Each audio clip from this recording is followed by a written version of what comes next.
وعلیکم السلام. ہاں جانتا ہوں.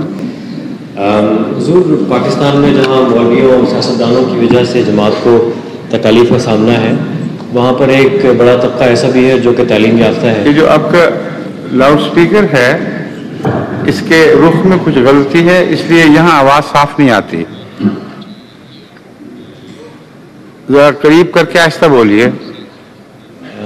حضور، پاکستان میں مولویوں اور سیاستدانوں کی وجہ سے جماعت کو کچھ تکالیف کا سامنا ہے. ٹھیک ہے. اس کے علاوہ ایک بڑا طبقہ تعلیم یافتہ لوگوں کا ایسا ہے جو کہ اس معاملے میں لاپرواہی برتتا ہے، یا ایک طرح کے انڈیفرنس اسے کہنا کیا لاپرواہی یا انڈیفرنس، جو کہ جماعت کی کاز سے یا اس کے بارے میں. سمجھ گیا ہوں. پھر تو کیا ایسے لوگ بھی اس مباحلے کے دائرے میں آتے ہیں جو کہ آپ نے اس سال ایشو کیا ہے؟ مباحلہ اگر آپ غور سے پڑھیں تو اس کے دائرے میں سارے آ رہے ہیں، اس پہلو سے کہ یہ مباحلہ خاص دشمنوں کے لیے ان کی ذات تک محدود نہیں ہے. یہ مباحلہ اس بات کی دعا ہے کہ اگر آپ کے نزدیک احمدیت جھوٹی ہے اور ان باتوں میں جھوٹی ہے تو یہ دعا کریں کہ اللہ تعالیٰ احمدیت کو ناکام اور نامراد کر دے، اور جہاں جہاں احمدیت کو کامیابیاں نصیب ہو رہی ہیں ان کامیابیوں کا رخ موڑ دے اور ان پر ذلت کی مار ڈالے. بس اگر سارے عالم میں جماعت احمدیہ مسلسل ترقی کرتی رہے اور آپ کی بددعائیں ناکام ٹھہریں تو اس بات کا ثبوت ہوگا کہ آپ نے خدا پر جھوٹ بولا ہے اور آپ کی دعائیں قبول نہیں ہوئیں.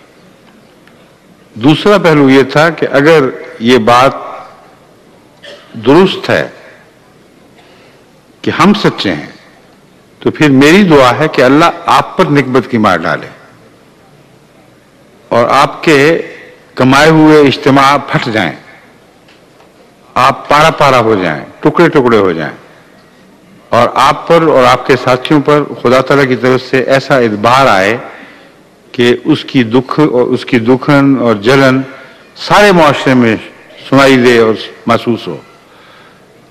یہ لفظ وہ نہیں ہے مگر اس سے ملتا جلتا مضمون تھا کہ پھر ہماری دعا یہ ہوگی کہ پھر اے خدا ان جھوٹوں پر جو ساری قوم کو گمراہ کرنے کے ذمہ دار ہیں اور قوم ان کے پیچھے چل کر گمراہ ہو رہی ہے، ان کو گندا کر کے دکھا دے، ان کے جھوٹ کھول دے، ان کو آپس میں لڑا دے، ان پر طرح طرح کی وبائیں نازل ہوں، ان کو مصیبتوں کا شکار بنا. یہ دو نتائج ہیں مباحلے کے.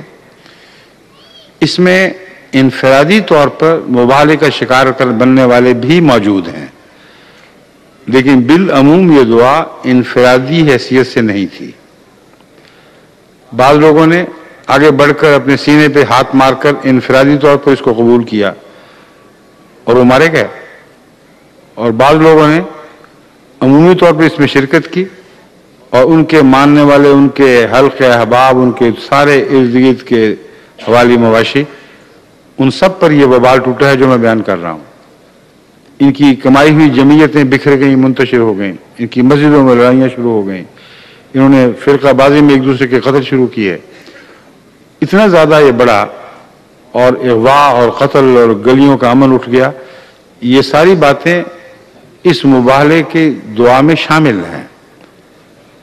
اب سوال یہ ہے کہ اگر یہ سال جو اس مباحلے کا سال ہے، یہ سال نمایاں طور پر جماعت کی ترقی دکھائے اور ان لوگوں کی نکبت اور بدحالی ثابت کرے تو پھر کس کا مباحلہ سچا ثابت ہوا؟ کون جیتا؟ یہ ہے فیصلہ جو ہونے والا ہے اور ہو چکا ہے، اور اس موضوع پر میں انشاءاللہ کسی حد تک نسبتاً زیادہ تفصیل سے روشنی ڈالوں گا.